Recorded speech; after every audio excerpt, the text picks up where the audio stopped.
Good afternoon, everyone. So this talk's on satellite operating from 57 degrees north.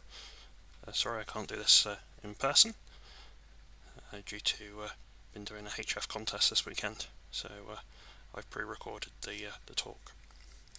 So for those who don't know, I'm Peter, 2M0SQL. I got licensed in 2002. Been on SATs for about 10 years, maybe a little bit longer, and if I'm not on satellites, I'm normally HF contesting, a bit like this weekend, and I make websites for a living, and I'm also on the AMSAT-UK committee. So, for those who don't know, I live in just outside a town called Elgin, which is 57 degrees north, and as you can see from the map, it's a pretty long way from Edinburgh, which everyone thinks I live in. So current grid square is IO87JP, but IO87 is pretty much the whole of the northeast of Scotland. So, home station is had two iterations. We'll do first iteration when I moved up here, which was in IO87IP. So, this was the shack. So it was in the corner of the kitchen. It was just simply a laptop, a ICOM IC910, and I accessed the polarization switching via a simple control unit on top of the radio. The rotator and everything else was at the bottom of the garden in the shed. It was controlled with SAT PC32 and some other custom software which did various tasks to interface SAT PC to my own login program called CloudLog. And that's Molly, who liked to sit on the counter during passes to keep an eye on things. So the antennas were fairly simple, also pretty much the standard for at least in Europe, which was WIMU X quads for 2N70 SEMS, a 23 SEMS helix, and there was polarization switch by M1BXF, and preamps by SHF Electronics, and it was all fed by LMR 400 to the kitchen up to the pole. So nothing too special, and the antennas was not high. They were about 10 foot. I could access them from the ground, so it made maintenance easy, and also protected them from the high winds which we saw up here. So the shack iterated into version 2 when we moved earlier this year in June, and it consisted of still the Yaesu rotator with an ARC-M controller unit, the WIMU X quads, polarization switch, the helix, the preamps, the addition of a 1.2 meter dish for QO100, and the 910 with the Pluto SDR, and the usual gubbins of other pieces. So I've done some video, and I'll take you on a tour of the station. So first up's antennas. So the antennas are slightly different to the slides. So at the moment I've got a set of M2 Leopac antennas for 2N70 SEMS, which have replaced the X quads for now, and they get fed with a bit of RG213 into the preamps, and then LMR 400 to the shack, and there'll be a review in a future publication of the antennas, but very happy with them, and very comparable to the X quads. So it's been interested in testing them. So that's still the G5500 rotator, and again on a short pole. And now we've got the extra of the QO100 dish, which is a Channel Master 1.2 with a potty feed, and LMB, which is unmodified under the carrier bag, and that goes into the white box, which has got the Pluto SDR, the Wi-Fi power amplifier, and the power to run it, and that just gets fed back to the shack. So the shack's fairly simple. It's in the corner of the room. As you can see, no longer in the kitchen. We've had an upgrade. So in the corner, got a laptop running, the SAT PC32, the Icon 910. The rotator controller is now in the house, still with the ERCM, and it runs SAT PC32, a little add-on program which I created to interface it to CloudLog, my logging program, so it just looks like a cat program. And then you've got the SAT Signal-Link digital interfaces, which provide audio to the PC so I can record all the passes. So I run a program called Pass Recorder, which I made, which automatically records the audio from an audio input on a Windows PC, and then saves it. So every time a satellite comes over, it will record the pass and save it as a WAV file for future use, maybe. So what can be worked? So this is a mixture of LEO and GEO, mostly LEO, apart from perhaps down towards India, and the rest has been worked on the LEO satellites. So due to the position where we are, 57 degrees, I can work all the way into the far western corner of Alaska, western side of the United States, and also all the way across to Japan if it's RS-44, although not yet done it yet. Need to find a suitable pass and someone to work, but very lucky in the respect of can cover pretty much the whole of the US and Europe, and down to about the middle of North Africa. So there's still lots of squares to work if people were there. And since moving to the new QTH, not so shielded to the south, so I can work all the way down into the Caribbean. So that's been good. Gives some extra squares to chase, but there's not a huge amount left in Europe to work. There's some squares still around Scotland, and the odd one which needs to get confirmed, but it's slowly working to be all worked. But Alaska is pretty much an easy shoot from here, and also Greenland. So it's nice to work WL7T and Oscar X-Ray 3 Alpha Hotel on the SAT passes for chats on the linear SATs, and I can chat to Alston of X3AH on the FM satellites. A little bit more activity on the eastern side of Canada with John VE1 Charlie Whiskey Juliet and Dana VE1 VOX. So we're now managing to get a lot of squares from that region of late, and also picking off QSOs on every satellite which goes over the Atlantic. So we're currently at 806 grid squares worked, with 627 confirmed, so not too bad on average. Most of them have been confirmed by Logbook of the World and the odd paper QSL card. These aren't based on EQSL style confirmations, so you can't use those for the DXCC awards and VUCCs. So, what's it look like on the bigger picture? So this is everything from LEO to GEO, and with the addition of QO100, there's not many places on around the globe that I can't work now. A bit of South America's untouchable, Hawaii still untouchable, which is a shame. And obviously Australia and down that way. But everything else is still pretty much in reach, and slowly picking my way through everything. But it's taken some time, but we're slowly getting there. Main thing is more trying to get people to go to some of these places and activate them. So this is what I've been chasing the last 4 years since moving up from Oxford, which has worked all states. Now as we're further north, they're very easy to pick up. So the only ones I now need is California, Arizona, and Hawaii. Hawaii's out of the question, California is workable, just need to find someone in the northern part, and same with Arizona. Did had a couple of skids in Arizona, but not managed it just yet, but there's still time.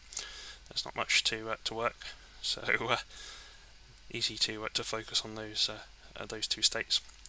Just need something to go into a much higher orbit to get Hawaii, or perhaps a geo satellite over North America, which has Scotland in it just at the horizon. I'd be quite happy with that. But this has been good fun to work, and been really grateful to some of the guys in the US who've gone to certain states to give me them. N6 UA, K9AJ, and the likes of the main US rovers have gone to some great efforts to cross off some of the squares. So, what happens when you've given everyone IO87? It's probably the most unrare square in Scotland now, although there's not many Scottish operators on the satellites. You've got to go and do something else. So you've got to go rove and give away all the new squares. So this is just outside Inverness Castle. It's in a big tourist area. This was just after lockdown finished this year in Scotland. Took the train across and worked a couple of passes in the morning.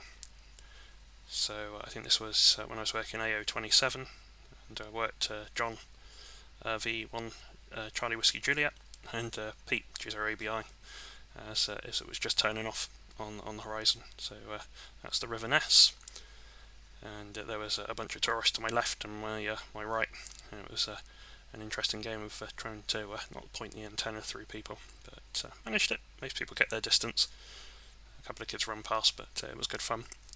So that's using the Arrow antenna with a custom carbon boom made by Ken, who's now not in Canada, VE3 HLS, and that dropped the weight of the Arrow to pretty much nothing. It feels like a paperweight when you're using it, and a couple of 817s, and a LiPo battery which is on the floor with a fly lead, and I just kick it around when I need to.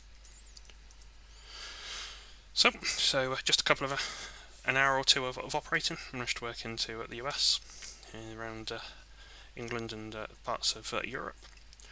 It was a weekend pass. I didn't do too many of the passes either, so still plenty more people to work from that square and give it back, but it was a nice trip. It's only about 30 or 40 minutes on the train, so I can go back there as and when required, when people ask for it.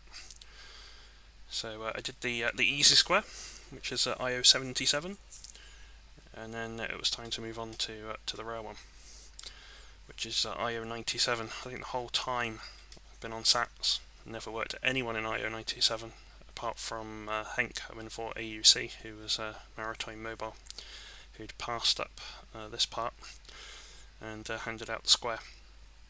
So the biggest issue for me, utter pain to get to on public transport. I don't drive, can't see very well, suffer from seizures, so if I'm going to do it on my own, it's going to be taking the coach. And as you can see from the map, it is not an easy route from here. So you've got to go from Elgin all the way down to Aberdeen, and then take the local bus up towards Peterhead. And that's just about when you start getting into IO97. Downside is that is 4 hours each way on the coach, so you're looking at 8 hours of journey time, which is fine. Could do some work on the coach. I was fully prepared to do it as well. I was planning to go out, but it definitely would require some planning and a bit of a long day. But it's SATs, and lots of people were asking for the square. Instead of taking the bus, Charlie, GM1TGY, offers to go on a trip as well with me. So 4 hours turned into an hour and a half, so I quickly sent out a tweet and said we were going the following Wednesday. So Wednesday the 22nd was set in stone, regardless of the weather, when we were going, and I announced that we were going from 13 Zulu till dark, which pretty much was how it worked. And told everyone where I'd been, of course, and I gave some pastimes. So if you go on a rove and you want to find some good pastimes, satmatch.com is the website to use, especially for arranging skeds as well with people. So I highly recommend using that. So I sent the tweet out and just said we were going. So it's midweek, so a lot of people would be at work, and I wasn't sure how many people would be around, but it's always worth a go. So we went to IO97 AQ, which, as you can see, it's just on the northern tip of the northeast of Scotland, and the only thing between us and the next bit of land was water. So this is the portable shack. So this is Charlie GM1TGY's car, and the battery was put in the back of the wagon to keep it dry, as it was absolutely pouring with rain from the minute we left home until the minute we got back. So it was full waterproofs, and trying to jump in the car between passes, but it didn't put me off. It was just a bit cold and a bit wet.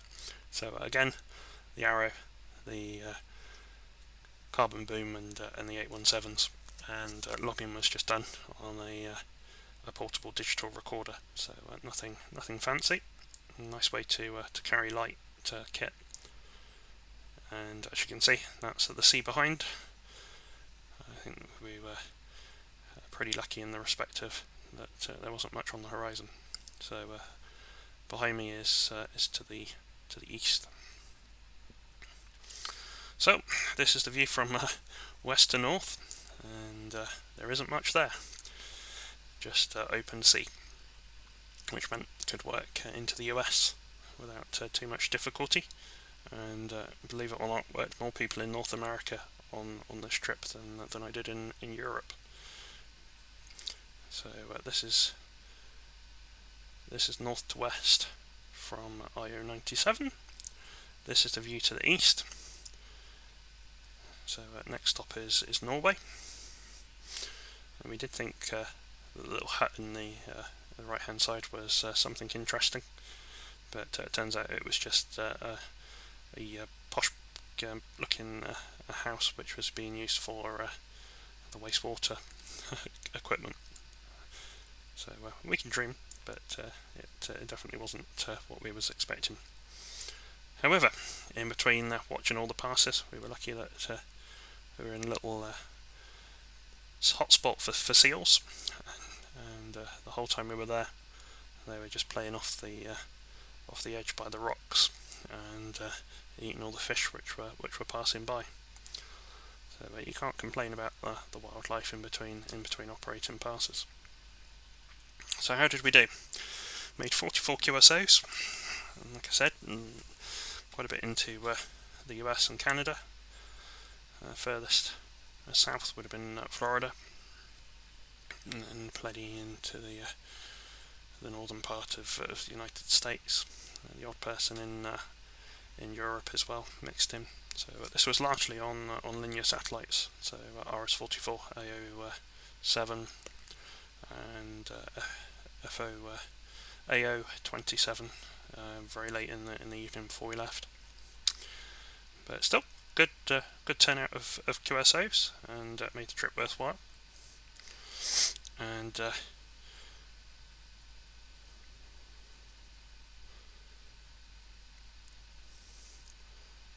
so after you've done IO97, you've got to go back and work AO87. And of course, very lucky that we've got an amazing coastline and scenery. So during Railways on the Air, activated Dufton Railway Station as a GB2 KDR, which is the most northern heritage railway in the UK, and got some very interesting looks from the passers-by, who all seemed rather intrigued. But worked about 20 or so people from the railway station, which was good. Not the best place to operate from. You got behind me Glenfiddich Distillery, and hills to my left and in front of me. So horizon was anything above 20 degrees. So there was no work in the US from here. And then my other operating place of choice is Lossiemouth Beach, which is right next to RAF Lossiemouth runway. So the view on the right is northwest towards the United States, and it's just sea and hills on the other side of the Murray Firth. But I can work it down to the horizon. And normally you'd work John on VE1 Charlie Whiskey Juliet on most of the passes. So when JO 97 was turned on, I went down the beach and had my fix of working into the States via the satellite, just to cross it off the list. And the whole station packs into a day rucksack, and I just carry it around. And on the left is Molly, my toy Yorkie, who likes coming on the trips with us. And she just likes sitting on benches and watching all the dogs and people go past, trying to get fuss off them. Can't say I blame her. So she's pretty cold down this on the beach. So I'm quite happy when we can get inland away from it all. So wrapping up. So in time since moving up here, managed to work 11,132 QSOs on SATs, 806 806 grid squares, 104 DXECs, 47 states with only 3 left to go. Well, thanks very much. Any questions? You can ask if possible, or you can drop me an email, or you can ask me on Twitter. Normally around.